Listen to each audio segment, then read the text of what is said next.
شیرتی با مادران چی فایده دارد؟ یکمی که وقتی که مادر شیر خود را میتید تا 6 ماه اگر سینه مکانی خالص که باشد تا 6 ماهگی زن حامله دار نمیشد. این پیشگیری حامله داری میباشد. دویم اون که وقتی که یک روز اول ساعت اول که ما سینه میکنیم همون بچه‌دان مادر جذب شده خونروی نمیشود، از خونروی پیشگیری میکند.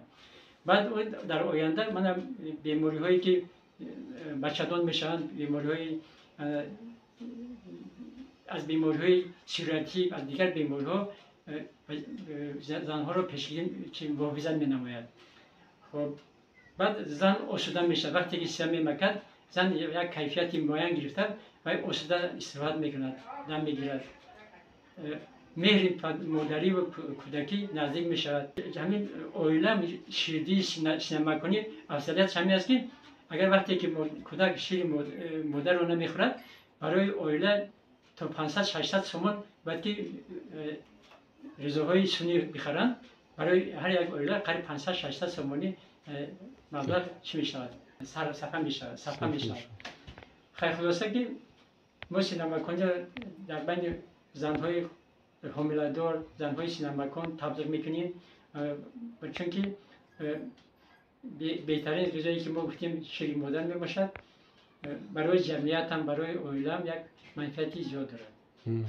امروز یک پرابلم پیدا شده است که فایز سینه مکانی در کشور ما خیلی کم شده است و زنها به هر گونه کودکان نوزادشان را مثال اگر 3 ماه باشه یا 4 یا 6 ماه سینه میدین شیر مادر و بعد از اون نمیدین. و با شما با آنها چی گفتنی هستید که مثلا همینا مادرها بیشتر حرکت کنن که تا همون سینی مقرر شده کودکاشون شیر تیان؟ ما همیشه میگفتن هستیم که در حقیقت سینه مکانی برای هم کودک، هم برای مادر، هم برای هم اویله، هم برای جمعیت بسیار منفعت زیاد دارد. ما از تمام مادران مثلا زنهای حامله دار و زنهایی که نو کودک تولد میکنن خیلی توصیه میکنیم که مسئله سینه مکانی را باید رعایت کنن، چون که بهترین غذایی که برای افزایش کودک لازم است شیر مادر میباشد.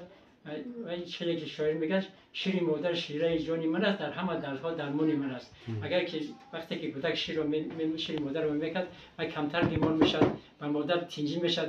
و همین بهترینش همه که دوی کجایی که رود باید غذای تیار در سینه مادر هست، در کدام حالت یک نباشد، در راه میباشد، در سیاحت میباشد، شیر مادر رو میمکد کودک گشنه نمیماند.